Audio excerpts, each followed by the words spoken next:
Hello प्यारे बच्चों। आज के सेशन में हम करेंगे 8वीं कक्षा का इंग्लिश विषय के लिए पैराग्राफ राइटिंग, जिसका टॉपिक रहने वाला है ए रेनी डे, यानी कि बारिश का दिन। अब इन दृश्यों से आप सभी चिर परिचित हैं। आप जानते हैं कि जब बारिश होती है तो आपको क्या क्या देखने को मिलता है। आपके आस पड़ोस में, घर परिवार में, समाज में, और जब आप स्कूल में रहते हो तो स्कूल में क्या क्या नज़ारे आप देखते हो, क्या क्या होता है, बच्चे क्या करते हैं, क्लास में कैसे मन लगता है, और बाहर पशु पक्षी या पेड़ पौधे हमें कैसे दिखाई देते हैं जब बारिश होती है। तो इन्हीं सब को आज हम पढ़ेंगे अपने पैराग्राफ के माध्यम से। तो चलो शुरू करते हैं। A rainy day is one of the most beautiful and refreshing experiences that we can have. बारिश वाला एक दिन हम सबके लिए एक बहुत ही सुंदर और मन को तरोताज़ा कर देने वाला अनुभव प्रदान करता है। It brings a much needed break from the scorching heat of the summer months. और अगर ये बारिश वाला दिन गर्मी के महीने में आ जाए तो ये तपती हुई, स्कॉर्चिंग का मीनिंग है जो हमें तपा देती है, उस गर्मी से हमें राहत प्रदान करता है। यानी कि लगातार हम जो गर्माहट महसूस कर रहे होते हैं, जो तप रहे होते हैं, उससे हमें छुटकारा मिल जाता है।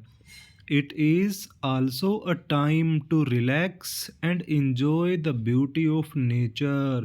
और यही तो वो समय है ना जब आप बिल्कुल आरामदायक स्थिति में आ जाते हो और प्रकृति की सुंदरता का इंजॉयमेंट लेते हो। It rains all day long in a rainy day.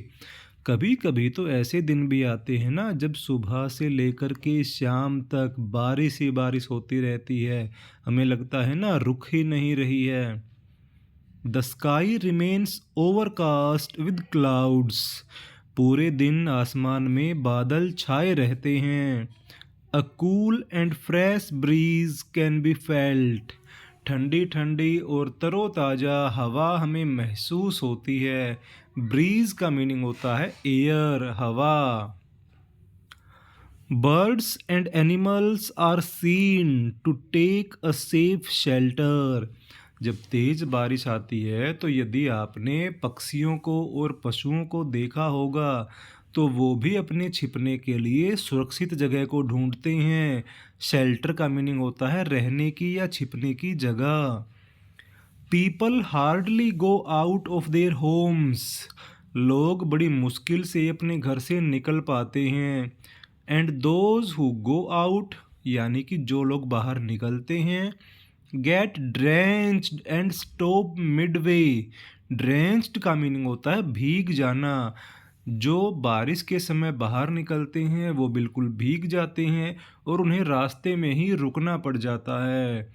Because of heavy rain most of the students do not go to school. जब तेज बारिश होती है तो ज़्यादातर बच्चे स्कूल में नहीं आते हैं। देखो ये वो बातें हैं जो आप सबने देख रखी हैं, महसूस कर रखी हैं। I always enjoy the sound of raindrops falling on the roof and windows. जब बारिश हो रही होती है तो चाहे मैं स्कूल में रहूं या मैं घर में रहूं, मुझे बारिश की बूंदों की जो आवाज़ सुनाई देती है, चाहे वो छत पर गिर रही है या बाहर विंडो, खिड़की पर गिर रही है, मुझे वो आवाज़ सुनकर बड़ा मज़ा आता है। It is a beautiful gift of nature that brings calmness and joy. ये तो प्रकृति का एक बड़ा सुंदर गिफ्ट है हमारे लिए, जो कि मन को भर देने वाली खुशी लेकर आता है और एक अजीब सी शांति जो मन को सुकून प्रदान करती है, बारिश वो सब लेकर आती है। Children in the street can be seen playing in the puddles and splashing water everywhere. गली में बच्चों को पानी के छोटे छोटे गड्ढों में झुंड बनाकर खेलते हुए देखा जा सकता है, जो हर जगह पानी फेंक रहे होते हैं।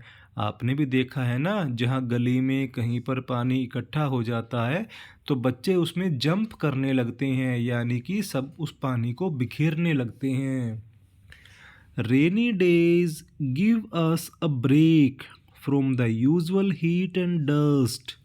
बारिश वाले दिन हमें हर रोज़ तपती हुई गर्मी या वातावरण में फैली हुई धूल से राहत प्रदान कर देते हैं।